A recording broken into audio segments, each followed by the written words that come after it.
Good afternoon, everyone. Allison Scoberg here with Consolidated Planning Group. Thank you for taking the time to join us today. I always like to start by going over a few housekeeping items before we jump into our topic today.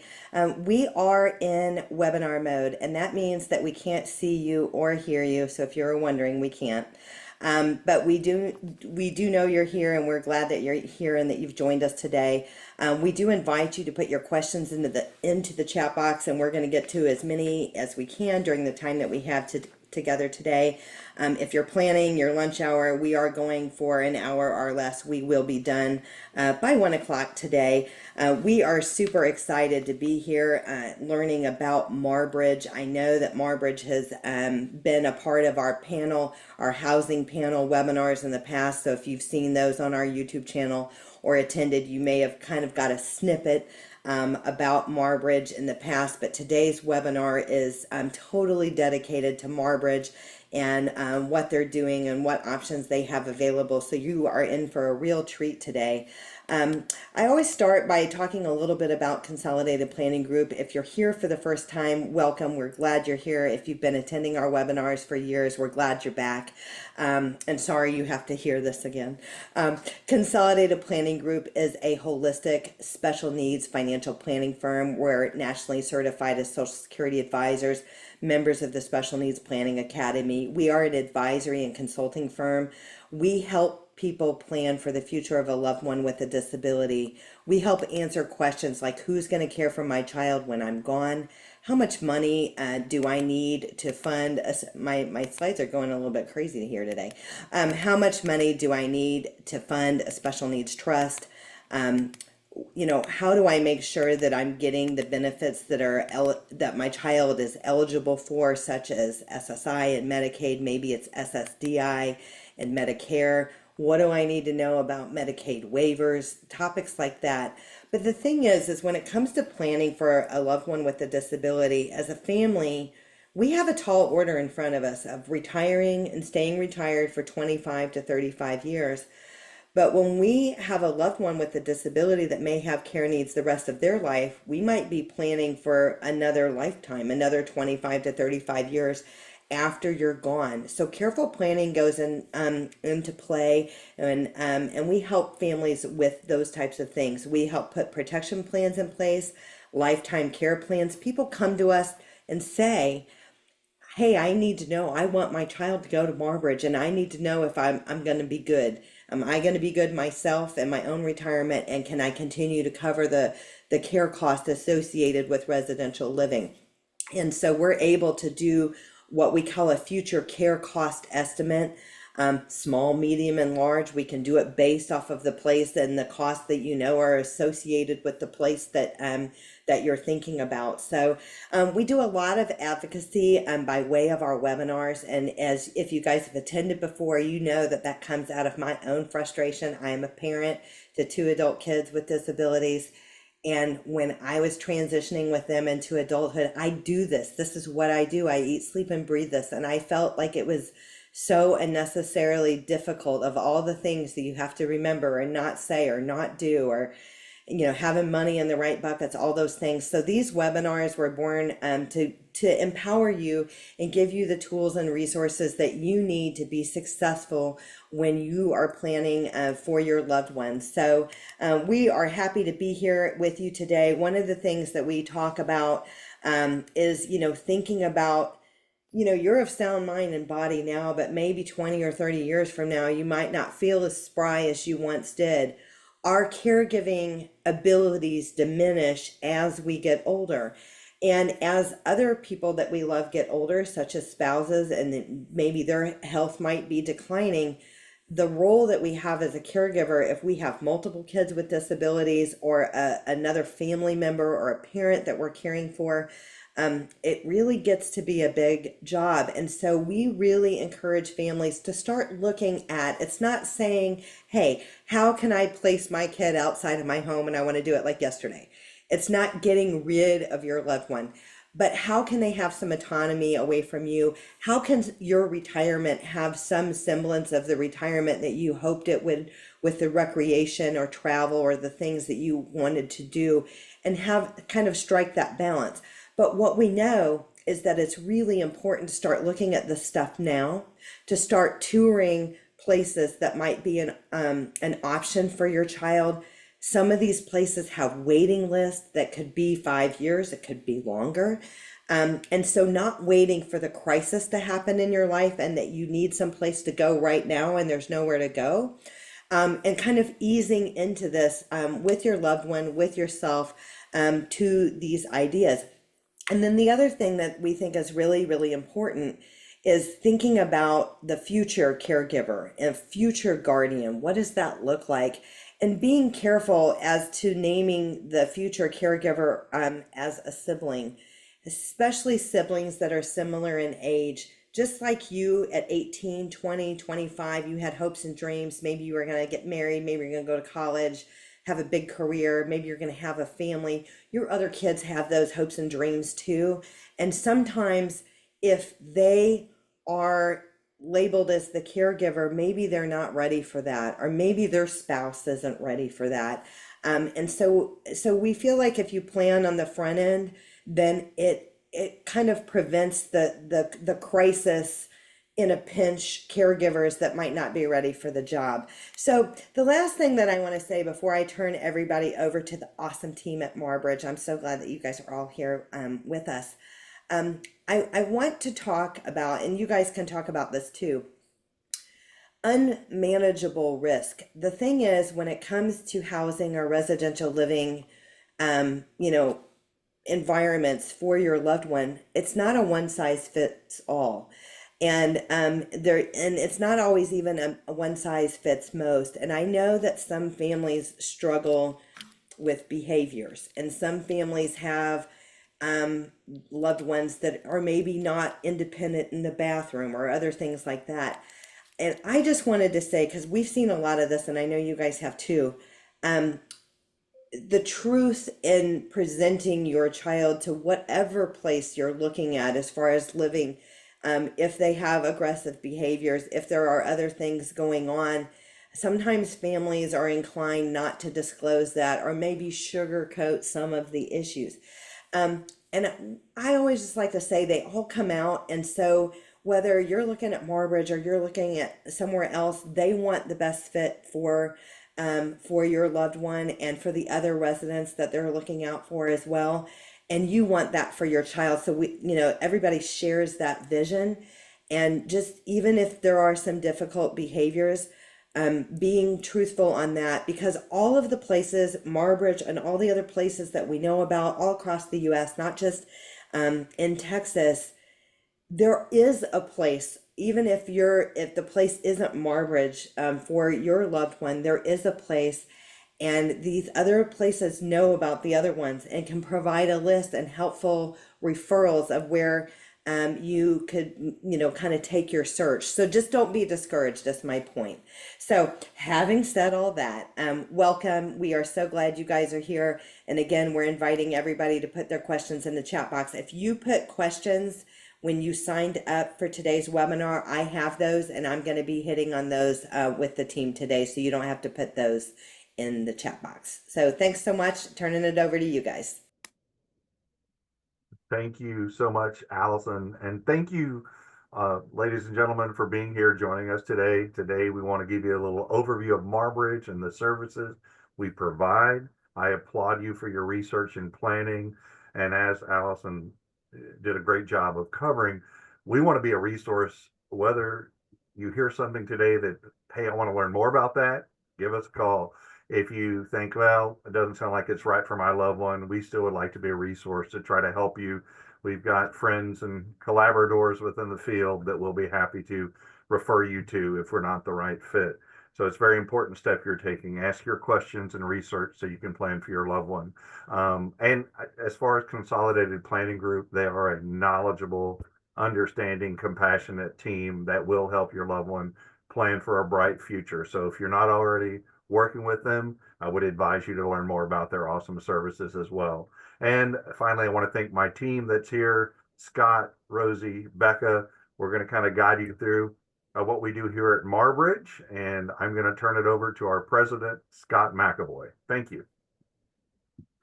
Thank you, Will, and thank you, Allison and CPG, for hosting us today. We really appreciate that, and thank you all for attending. We hope that we can answer questions. We hope we can provide you the background and history of Marbridge. And I'm going to start with the history. So Marbridge was founded, like most intentional communities, by family.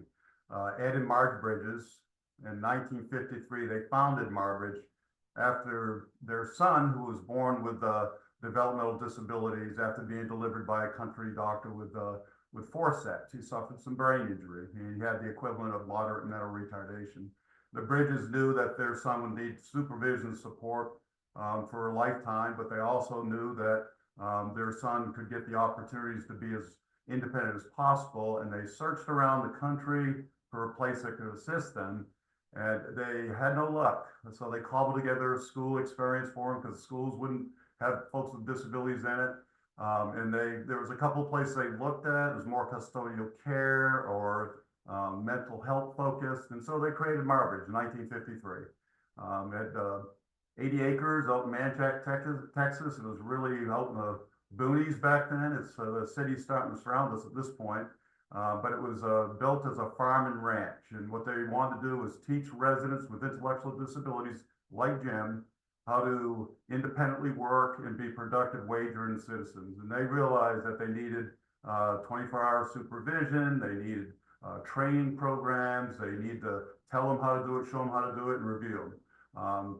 And Marbridge at that point became very well known because this was different back then, trying to teach a person with a disability how to work, how to earn an income, how to take care of themselves, independent living skills, et cetera, et cetera. So from those humble beginnings in Manchaca, a farmhouse, farm parents, Jim, followed by 4 other adults, over the years, the program grew in both scope and size. So today, we live on 200 acres in Manchaca, the original campus. We run 3 care communities predicated on one's level of independence. The Marbridge Ranch is the original community. That's designed for folks that don't have the capacity to live on their own yet, or go in the community, they go in the community with staff and whatnot. And then the Village is our most independent community, and the Village is our skilled nursing facility that was opened and started by the Bridges in 1982 when Jim was aging in place, and they were afraid that if you sent him to a regular nursing home for neurotypical elders, that they might treat him like he had a mental illness or something and have psychotropic meds. So they built their own nursing home as well. Today, we serve 275 residents from age 18 to end of life. We have 260 full-time equivalent staff, 600 volunteers, lots of visitors. We have lots of partnerships going on, but I'll talk about that later. But that's a snapshot in the history of Marbridge. Scott, you said something that's really, really important, and one thing that that I think is important is the care facility that you have. And this, I might not be saying this as eloquently as I should, but what I love about Marbridge is a resident can live there and die there, and what I mean is they can spend all their days there. They don't get sick and get kicked out at the worst time in their life. And so can you just kind of hit on that? Because that is different than a lot of places that I've seen. I know there's some across the country, but that is a big difference that you guys have. So tell us a little bit more about that. Sure. Well, because we have a licensed skilled nursing facility, we have a medical staff, licensed staff certified on our property 24 hours a day. And we have a 92-bed licensed facility, and all the beds are duly certified as Medicaid long-term care and Medicare short-term rehab. So if any of our residents need short-term rehab, they broke their hip or something, they can stay on our campus, get rehab care, and then get well and go back to their home community, whether it's the Village or the ranch. The nursing home is fantastic. I know Will talk something more about it. It's averaged a 4 to 5 star rating for the past 7 years. It's a high quality nursing home. All the staff who work there are LVNs, RNs, CNA, CMAs, we have a licensed nursing home administrator, social workers, enrichment specialists, and we have all occupational therapists, speech therapists, physical therapists, and hip therapists because we have a equestrian program. So all that stuff, all those wonderful services care are right on our campus, and it can be accessed from all the residents on the campus. And then when they need permanent long-term care in a skilled nursing facility, they can step into that environment as well. That's a big deal, and thank you for sharing that a little bit more. Will, is it a good time for us to play? They have a short little video that really gives us an overview of the campus, and it's pretty awesome. Or is it a good point for us to play that video? It sure is. I just want to add to piggyback off what Scott said to your question is one thing that's unique about Marbridge is we have the 3 levels of care, which I'm going to talk about more, but there's growth and transition within those. Some programs just have 1 level, and if you get to a point where you're out of that level, as you said, you might have to go somewhere else or discharge. And we hate to, someone that's routine oriented, you don't want to uproot them from their community. Change can be hard, right? So we have growth. You could start at the ranch, become more independent, go to the village. You could be at the ranch or the village, age, need more medical support or supervision, and transition to the villa. So I just wanted to add that. That's another unique opportunity that we serve here. But yes, the video that's coming up is going to feature Megan Salyer, who's our Vice President of Human Resources. We had I forget, it'll say the name of the host in the group that was out here, but it shows a little aerial shots and a little more, some more great pictures of our campus. And then after that, I'll jump into some descriptions of each community. And I just wanted to add something. This is kind of ad lib, but I had the pleasure of being a part of the COACT conference this past fall. I think it was, I don't know, my days are running together. Maybe it was spring, but anyway. And this conference is huge. And what it is other residential living places from all across the country come to learn from each other and learn from the Marbridge model. And it's huge. And it's a big deal, but the fact that people are coming from far and wide across the country to learn what Marbridge is doing is a real testament that you guys are doing things right. And you can't even imagine how many people were at this conference to take it in and learn. And the other thing, and I know that they're going to encourage this too, I had the pleasure of touring Marbridge several years ago, and it was such a delight. It was so good. And what I would say is a lot of families are putting this off. They're putting the tours off or thinking about this off. It's a big deal. It's kind of hard to think about, but you will be so glad that you did. You can feel it, you can see it, and you can see the happiness on the resident faces. It was a true pleasure, a delight. It was a highlight of that week. And so I would just encourage you guys to go out and take that tour and see for yourself. But here comes the video. Let me get there, and we're going to start this.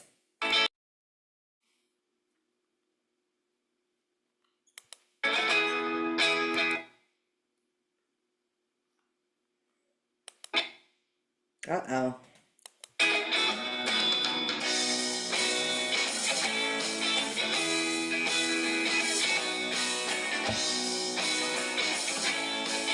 Welcome to Austin, Texas. I'm your host, Sabrina Wadwani of The American Dream.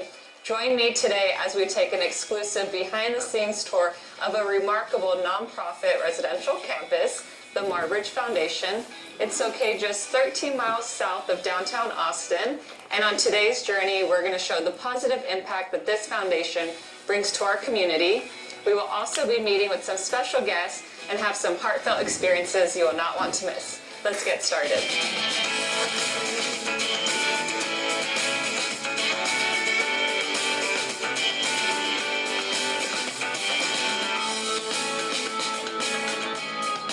We are here at Marbridge, and we're privileged to be joined by Megan, who's the Vice President of Human Resources. Megan, thank you so much for joining us today. Thank you for having me. Absolutely. So for those that are unfamiliar with Marbridge, can you please give them an overview of what it is and its mission?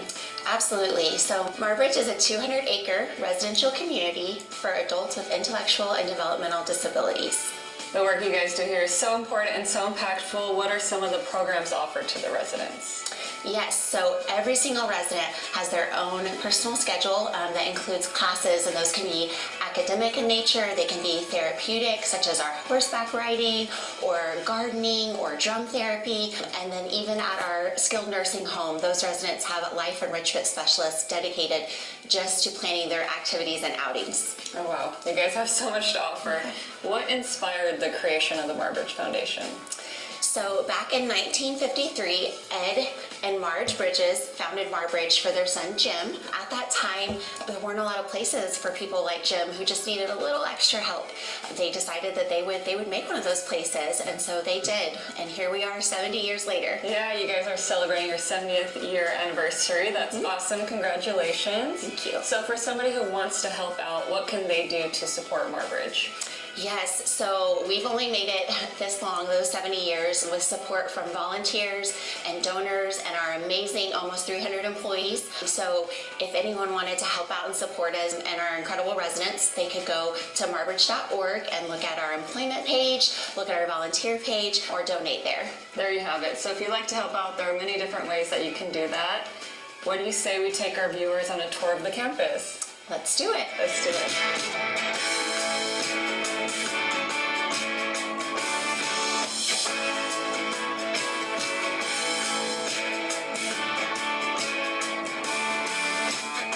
I am thrilled that we get to hear first-hand experience from a Marbridge resident, Amy. Amy, how long have you been a resident here? I have been here for 17 years. I came from Santa Fe, New Mexico. So I've been here 17 years. Wow, that's a long time. And what do you love most about Marbridge? I think the camaraderie between the residents, the teachers, the staff, it's just a very loving, happy, caring community.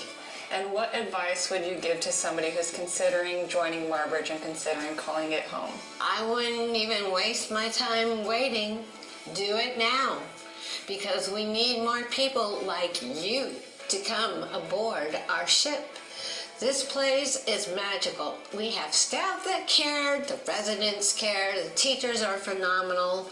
It's just a wonderful, magical place. This place is home to me, and it can be home to you if you open your heart and let it.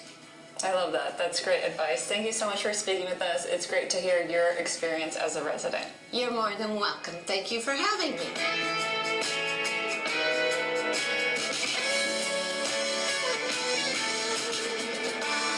I hope you enjoyed learning about the Marbridge Foundation. It's evident that it's not just a facility, it's a home, a community, and a place of opportunity for its residents. Thank you for tuning in to the American Dream TV. I'm your host, Sabrina Wadwani, and I'll see you next time.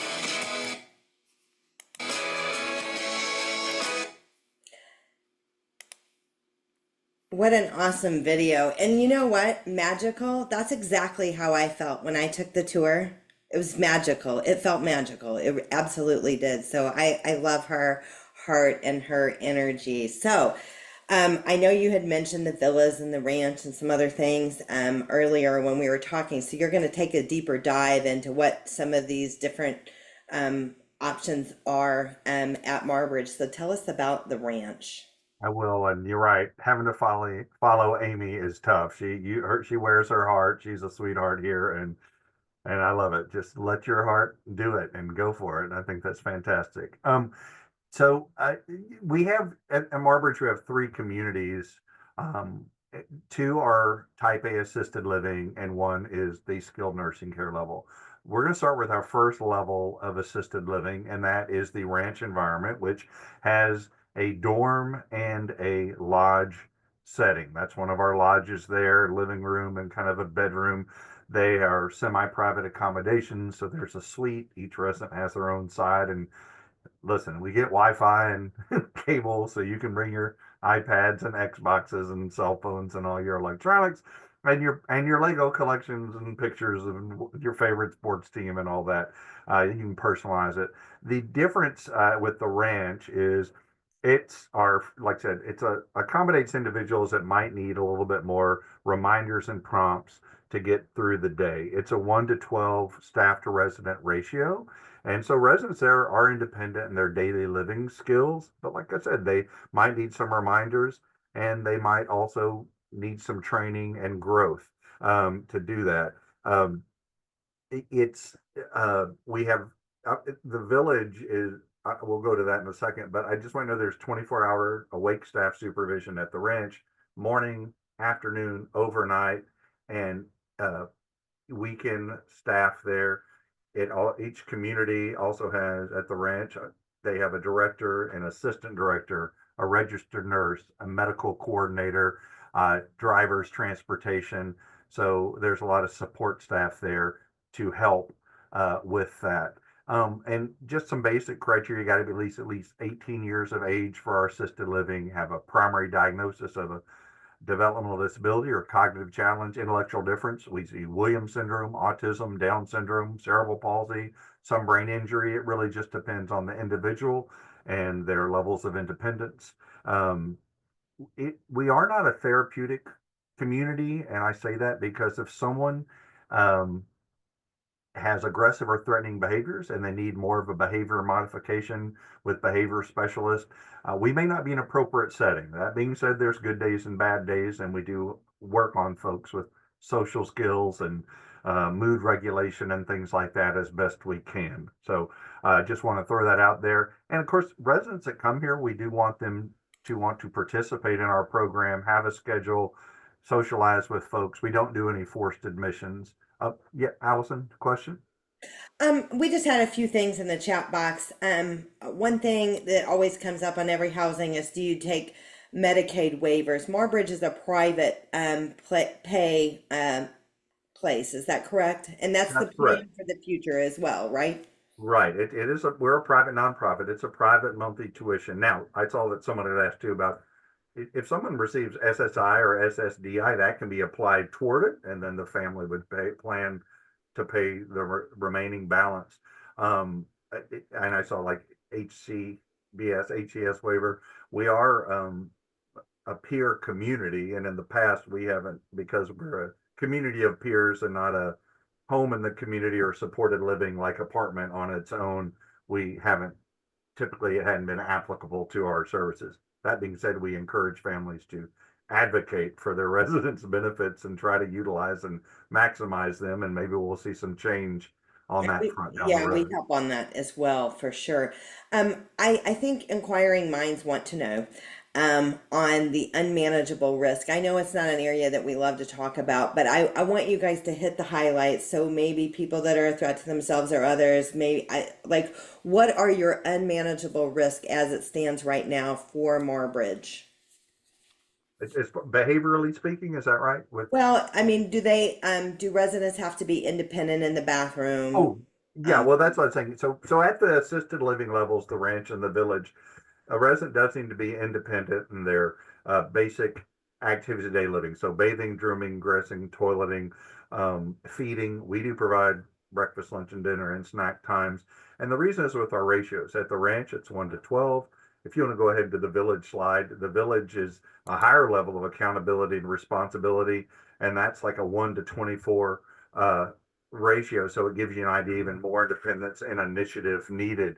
Um, we aren't set up where we can provide one-on-one supervision or standby support for that. And that's just kind of with our licensing and our setup, how that is. Now, are there people that at the ranch level, we do kind of meet people where they're at with their maybe housekeeping and home life skills, like maybe they can do their own laundry, maybe they can't, maybe they're learning to vacuum and dust and make their bed, and we have housekeeping that does follow up to support them.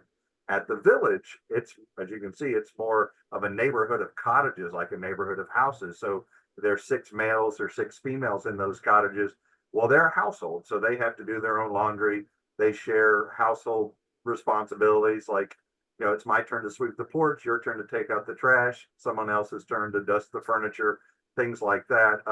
And there with that 1 to 12 staff ratio, it's more of a satellite support. The residents live in the house, and this staff is in a central location on the campus, and they'll come out to check in, oversee medications, make sure people are staying on top of their schedules and things like that. So also at the village, there's even more of a focus on being very independent with your daily living skills and initiating those things.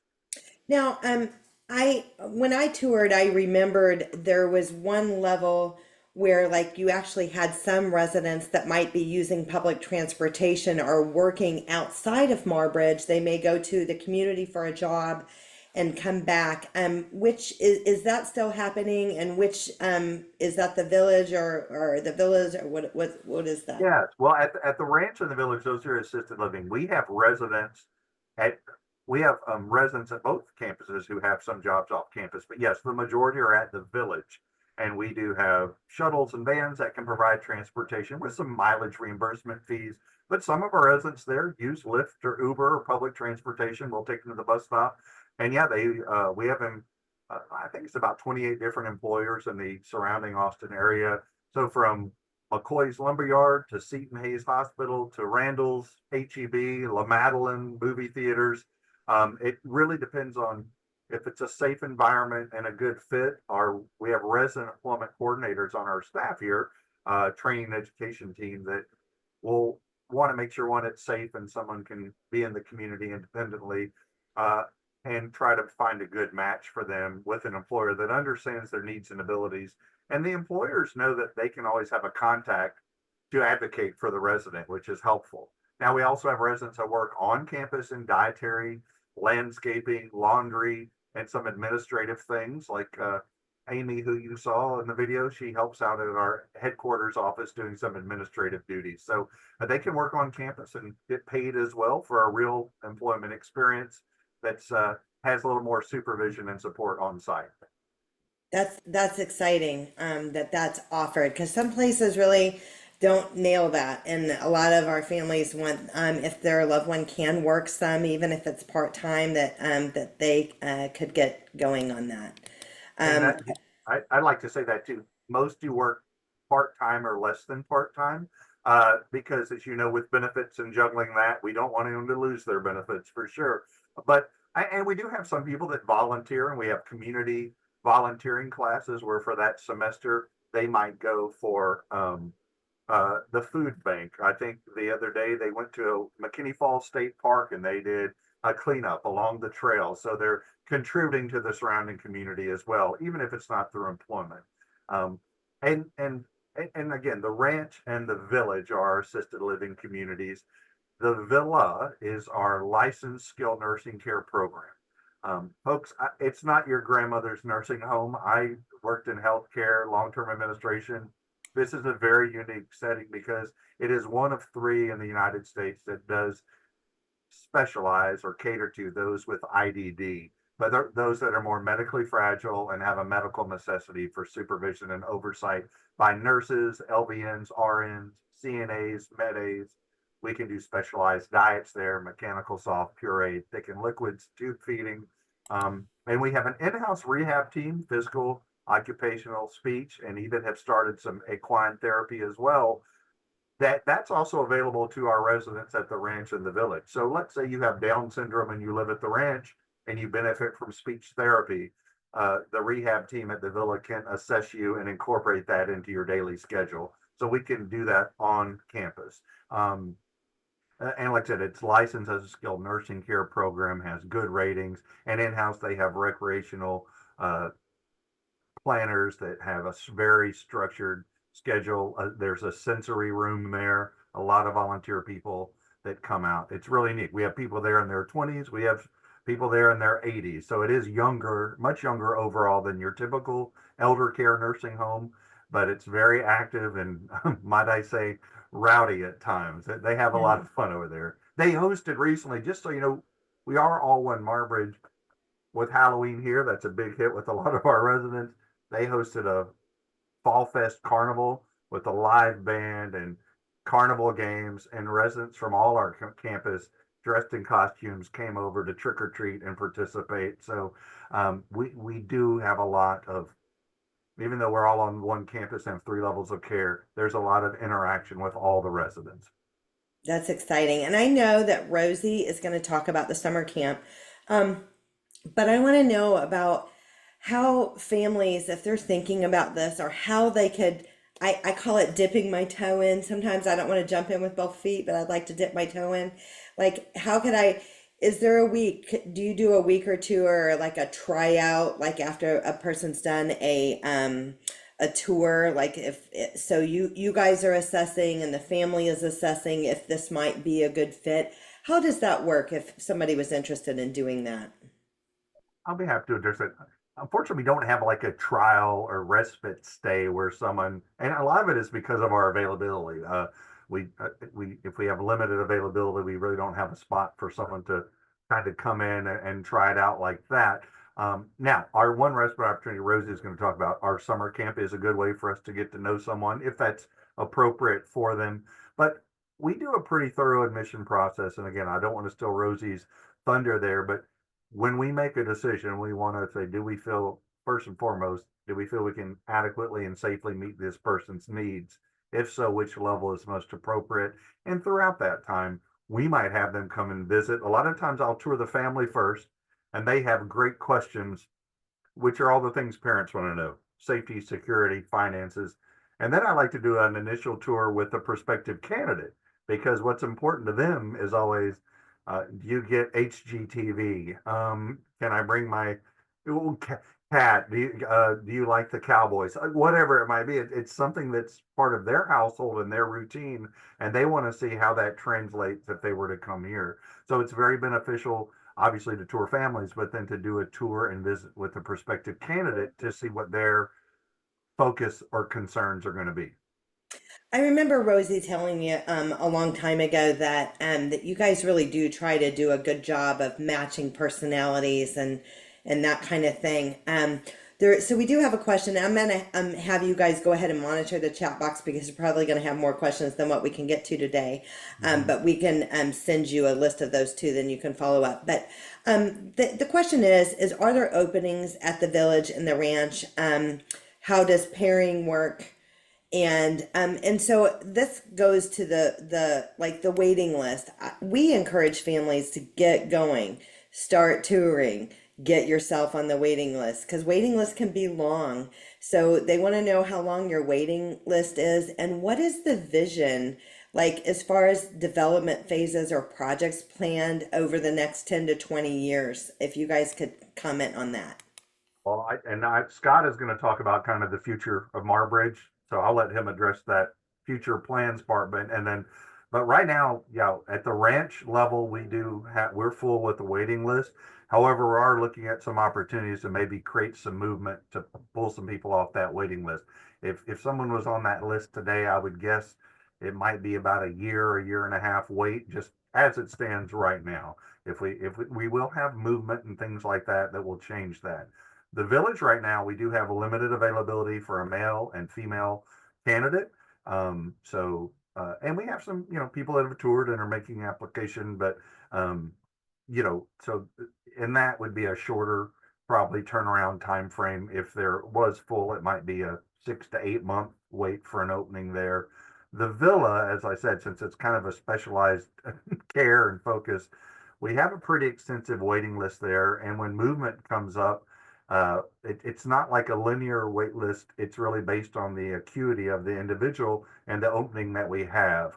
One thing I admire a lot about our administrator and the director of nursing is there's this idea of nursing, you want to take like those that would be easiest to care for in a nursing home.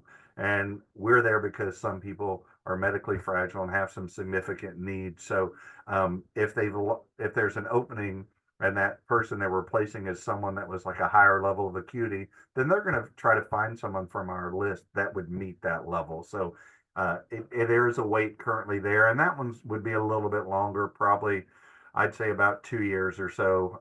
But we try to help people and assist them, and we conduct admissions as if we've got 30 or 40 openings, simply because things can change quickly. And I have a quick question. So, like, let's say, for instance, I had one of my kids on the list and I came up on the list, but we weren't ready. Do we just go back to the bottom of the list, or do you guys just check back in with us from time to time, or how does that work? That that's great, and that has happened. I've called people that were, and then now this is more specific to the villa, the nursing care level, where a family just said, we just have a new caregiver that we started. Things are stable right now. We're okay. Yeah, they don't. It's not like a bottom of a list. It's just okay. We'll contact you again if the opening is something that could fit your loved one's needs when that time comes up. Yeah, because you're right. There are, sometimes our waiver services and things like that are like take it now or lose it and go back to the bottom. We're not like that. Sometimes we had somebody on our waiting list recently at the ranch where there was an opening and they said, we're not ready right now. Please give it to the next individual. And yeah, so no, you don't like go to the bottom. Someone might just jump ahead of you, but we're going to contact you first to see if you're ready. Perfect. Thank you for that. Rosie, I'm excited for you to talk to us about the summer camp. I am a believer in the summer camp. So even if your loved one lives with you and you have no short-term plans for residential living changes or moving to Marbridge, we were talking before this started. I'm really a big fan of you allowing your child to dip their toe in with these summer camps to be, become familiar with Marbridge. What we're trying to avoid, I know a lot of the families that we work with, our loved ones don't like change. They don't do well with change. And so the summer camps to me are an opportunity to get them involved and start seeing things outside of the home. What we're trying to prevent is where your child graduates high school and then they are home. They're home. They're not doing a transition program. They're not around others. And then from ages 18 to 56 or 55, they've been in the home with you. And then later, your health starts declining. They're losing their parents. Parents are dying. And then every normal thing that they've ever known is ripped out from under them. It's really a really tough transition. So I feel like summer camp is a good way to ease into things. So tell us about that, Rosie. Thank you, Allison. Yeah, I will say that Will and I talk to a lot of families and we see a lot of folks at different ages and stages, and we are always happy to answer specific questions. But specifically, summer camp is a great way to kind of test the waters and see what Marbridge is like, become more familiar because in the future you may have an interest in your loved one becoming a resident. And summer camp is a really, I think, wonderful way to do that. And I've been involved with the summer camp specifically since I started here over a decade ago, and it is a lot of fun. So I'm going to give y'all a date, early February. If you have an interest, you should definitely check back on our website. In early February, we post each session's specific dates. We will also have information on cost and the actual summer camp application. But I'll get into more details on each of those as well. So typically we have about 6 or 7 weeks of camp. Last year it was 6, but it just kind of depends on where the 4th of July holiday falls. But we'll usually have 3 sessions in June and 3 sessions in July. Each session is approximately a week-long overnight camp. So families come and drop off their loved ones Sunday afternoon. They come back on Friday around lunchtime. We have a little closeout ceremony. It's a lot of fun. So Sunday to Friday. The cost this past summer was $1,000 for the week. We do look at costs. We may have a small increase, but I would say it'll be around $1,000, maybe slightly more. As far as the number of campers, you can see that cute little summer camp house on the slide there. It's limited to 10 campers per session. So our sessions are pretty intimate. It's a lot of fun. We do kind of put some thought into session placement. We're looking at families' desired week, but also the fit because we get a lot of returning campers. So we're lucky to know a lot of our campers, they come back year after year. We have usually a mix of 4 males and 6 females or vice versa. Sometimes, depending on the week, we might have a session that's all one gender or slightly different numbers. But like I said, 10 campers. We usually have 2 camp counselors during the busier activities, but the ratio can go down to 1 to 10 during times like overnight, for example. So overnight, we have 1 awake counselor with our 10 campers. We do a lot of fun activities throughout the week. A lot of those activities occur right on our campus setting. We'll do an equine class. We'll do sports and games in our gym. We'll do an art class. We do horticulture. We do drum therapy, to give you some examples. And then we'll do some fun activities outside of our campus setting as well. We will go bowling. We've gone to the arcade. We go for snow cone outings. We've done fishing across the pond, where we have an area that we fish at. We also do fun things like bingo and karaoke, and we have a pizza night and movie night and lots of fun things like that. So it's a pretty fun-filled, structured week. We Is we this have a lot. only for adults, or do you guys have a younger camp week? No, that's a great question. So we actually start at age 16. So we'll start as young as 16, and there's no true age cutoff, I would say, into adulthood, because we do pair campers up. We kind of look at what we think is the best fit. But I would say most of our campers currently are in their 20s and 30s, but we will go as young as 16. And then we do fill up pretty fast because there's only 60 spots. So February, March, you want to get on it, get on getting that application into us. If you're not sure, get us on the phone, call us, email us, come and take a tour.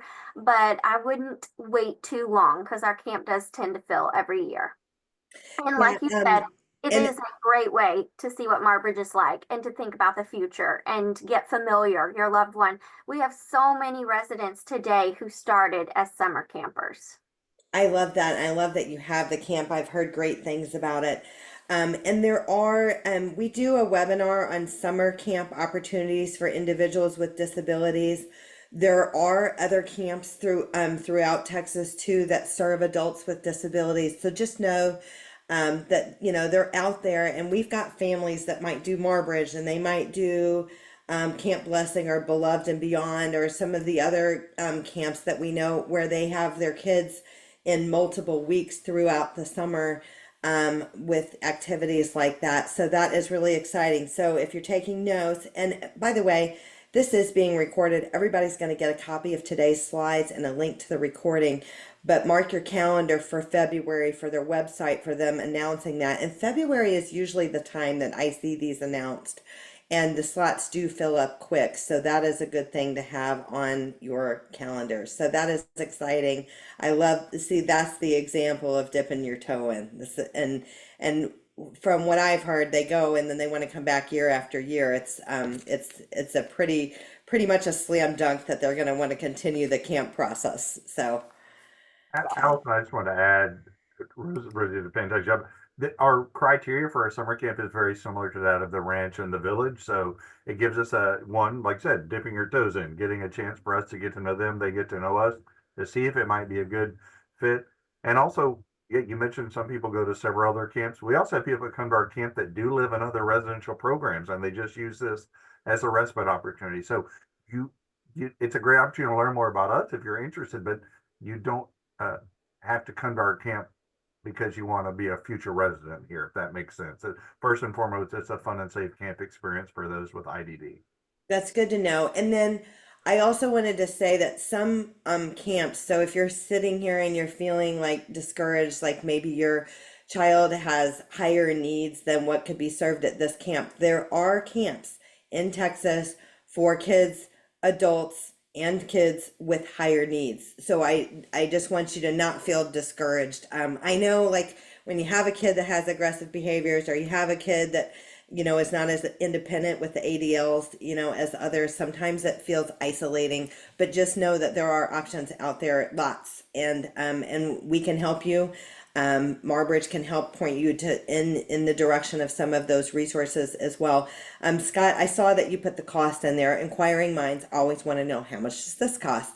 And it's about $42.75 a month for Marbridge, and you guys are going to talk about the admissions process. So, and if there's been anything else in the chat box that you guys have been responding to that you just want to bring up, please go ahead. Allison, I will say I will just briefly touch on the admission process because I know we're getting a little close to time being done, and we want to be very cognizant of everyone's time here. So just again, a reminder, please reach out to Will or myself. Our information is on the website. You can call us, email us, contact us about giving a tour. We give tours all the time, Monday through Friday, based on our availability. And we can go through all of these questions with you in detail and really touch on these things. But just briefly, our application admissions process is really just trying to learn about each and every individual, because they are individuals, and how that matches up with Marbridge. And do we think we would be a successful match? So we will get into the paper application. With our private pay communities, we kind of go into the financial aspect a little bit more. And then we do an admission review meeting, and we want to, again, just dive into if we think we're a good fit. So I'm going to wrap that part up so I can pass it on to our colleagues who are going to speak a little bit more. But please don't hesitate to reach out to us with any additional questions. And I also just wanted to add that we'll do a financial review. There was a question that was submitted ahead of the webinar about financial planning for Marbridge, and we help families do that all the time. And here's the thing, when it goes down that planning trail here at CPG, we're going to take a snapshot of here's where you are, and and does this work? And sometimes the answer is no. But what we are good at is helping you figure out how to get there. Like, what knobs do we need to turn to be there? Because sometimes it's a simple couple of knobs, and then we can make that all happen. So we really help people do that. But the key is when we're paying for housing for a loved one, we got to pay for housing and expenses for ourselves and not, live hand to mouth while we're paying for that. And so we help people figure that out. And there is a path forward. So even though you might not see one, there absolutely is.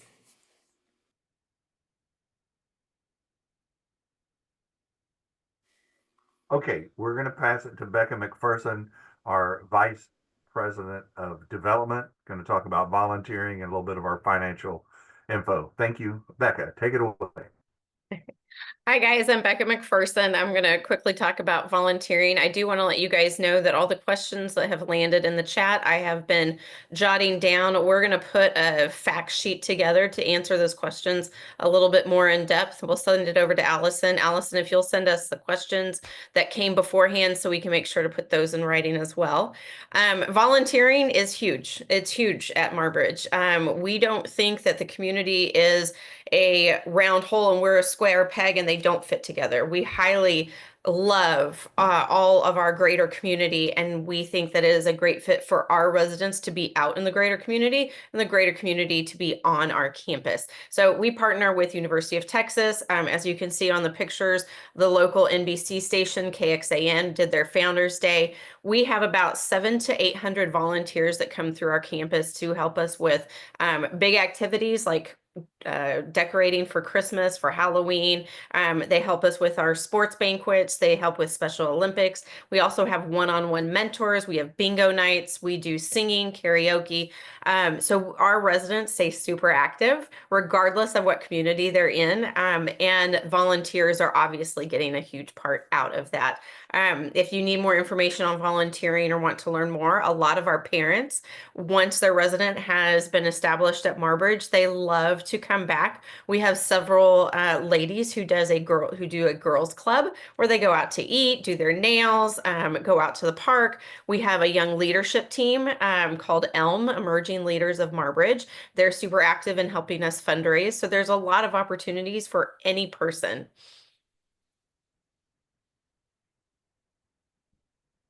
All right, financials, the sexy part of everything. We are a very large nonprofit, and our budget's over $20 million. We work very hard to be sustainable, to keep our costs affordable as much as possible. Though Texas fights really hard to be 50th in the nation on supporting adults with intellectual and developmental disabilities, we don't let us we don't let that stop us. Though our finances don't look sexy, when you make an investment in Marbridge, you're not necessarily, I won't come to you in 4 years and show you that someone, for the first person in their family, graduated college. I can't show you that they graduated high school or achieved a huge project. What you are investing in is quality of life for one of our most vulnerable populations in our greater community. And that is very important to us. So you'll see that 68% covers salaries, taxes, and benefits. Our investment is in our employees. And when you walk on our campus, you're going to see one of the greatest assets meet you immediately. The first person you're probably going to meet is a resident. They'll want to know why you're here.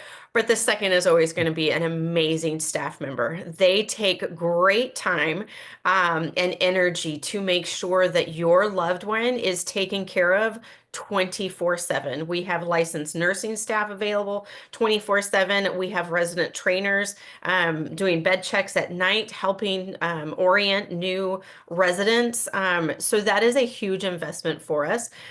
Food is obviously a second big investment. Who doesn't like food? We've got to make sure to keep our residents. There's a bunch of dietary restrictions, qualifications, allergies, supplements, things like that we take into account. So we truly try to be a holistic environment through our financials. Other things that go into that are liability insurance. Obviously, with a huge 200-acre campus, we have horses, we have training education. There's a lot that goes into those types of things as well. But Scott and our senior management team, along with our board of trustees, works and analyzes this regularly to make sure that we're providing the best product for your money. We do have about $6 million that we raise in donations every year from foundations and individuals, and that helps to supplement things like benevolent care for those who have outlived their family or financial supports after being with us. It also helps to provide things that other places charge for. We provide discounted rates for things like competing in Special Olympics and those types of things. Sorry about that. I think Scott was going to talk about the future of Marbridge. We've got just a few minutes left. And I know that there was a question about that. Where are we going? We've talked about where we've been and what we are now, but where are we going? Well, so I've been here 20 years and it's been an exciting journey for me and our team. We've done a lot. We've replaced all the buildings. Part of our future planning is to increase the number of beds we have to serve residents who are in wait. So we've got plans for a new cottage at the village. We've got plans for a new lodge at the ranch. We're taking a look at our nursing home, which is becoming our oldest building on campus. And we are getting a group together, doing a steering committee, first to look at sustainability of a building that has mostly Medicaid clients in it. We know the state of Texas doesn't pay enough for taking care of folks who are vulnerable, and our development team and benevolent donors from the community really help us keep that sustainable and well staffed. But we're looking at replacing the building too, and we're looking at making single occupancy private rooms for every resident. We're looking at making smaller, like home-like pods or lodges, if you will, so that it's more of a home-like setting and less like an institution. We're looking at our education buildings, training education. We want to build a nice education building with multiple classrooms, not just for our residents here in the community, but also for the larger community. We have tons of interest in local community colleges, Texas State University, University of Texas, to have some place where training of people with disabilities can occur, classes can occur. So in order to accommodate that, we very much want to do that. We need more spaces. We're looking at developing the sides of our property closer to the FM 1626, which is our highway sort of through here. We also have a Loop 1 South 45 Southwest, which is right across our property. These are opportunities for us to develop land in a commercial sense and making business enterprises. So our goal is to create long-term land leases for businesses, restaurants, etc., that we will have the ability to have income coming in on a monthly basis and opportunities for our residents to have close by employers to employ them. We're also looking at continuum of care expanding from our residential assisted living to independent apartments. We're looking at building apartments as well. That will increase our bed capacity. We're looking at making them inclusive so that residents who live there can also live with people who are neurotypical and learn how to get along with the, with a neurotypical person in the world. That's part of our mission, is to help our residents be as independent as possible, build the capacity to navigate the larger community, and work in the larger community. We have a lot of employers that love having our residents because they're ready to work, and we get them there. We get them there with transportation. We have liaisons with our employment coordinators to help out in any way possible. We're also looking at, as far as like a swimming pool. We had an old swimming pool that we want to expand and we want to replace. We want to make it an indoor natatorium, more appropriate for the needs of our Special Olympics swim team. It's recreation swimming now. We use other pools to train for Special Olympics, but we want to have all that on our campus. We have large partnerships going on, like right now, the Manchaca Fire Department wants to put a substation on our property. We'd really love to do that. We're negotiating with them to have a long-term land lease. That'll put emergency services right on our property, EMS and fire trucks, and we'll never lose electricity again, like during that snow apocalypse when a lot of people were losing with the rolling blackouts. That'll never happen again if we have a fire station on campus. And so lots of neat things happen in the future. Our first step here is developing and redoing our whole master architectural plan. In the corner of my picture, you can kind of see an edge of it. It's sitting there right in front of me. We're raising money to hire a private company to help us do that because it's going to be very comprehensive. We want all the necessary parties, civil engineer, contractors, land developers, whatnot, to be involved. So that's our future. That'll be our footprint, and that's what we're building right now. So the bottom line is you guys have evolved exponentially over the last 70 years and will continue to. Sounds like a lot of growth, and this is a lot of exciting information. So this QR code is gonna take you to Marbridge. I encourage you guys to call, reach out. Again, there's no monopoly on good ideas. If they have a list that might be a better fit for your loved one, they're happy to provide that. So are we. So check that out. And go and take a tour. So everybody's going to get a copy of today's slides. It's going to have Marbridge's contact information. We'll have our contact information. We always offer free personalized consultations. So if you need to kind of get in the weeds on the financial side of things, we can absolutely help you, and it costs you nothing to meet with us initially. So we're absolutely happy to do that. We're out of time for today. It's certainly been my pleasure. How great is it to learn about all of the things that you guys have got going on over there? It's pretty exciting. But as I mentioned, the tours are awesome. It's where it's at. You got to go tour Marbridge to see and feel for yourself what they have going on out there. 200 acres is a lot. And you saw in that video, it kind of all spread out and the activities and that kind of thing. It's a pretty big deal. So thank you for you guys doing what you're doing and growing and just the way that you are. And thank you for being here with us today to share all of this information with the community. So certainly been my pleasure. We will reconnect again and do this again, and we look forward to it. Thank you guys. Thank you, Allison. Thanks, everyone. Take care. Thank you. Have a great day. Happy holidays. Yes, for sure. Take care.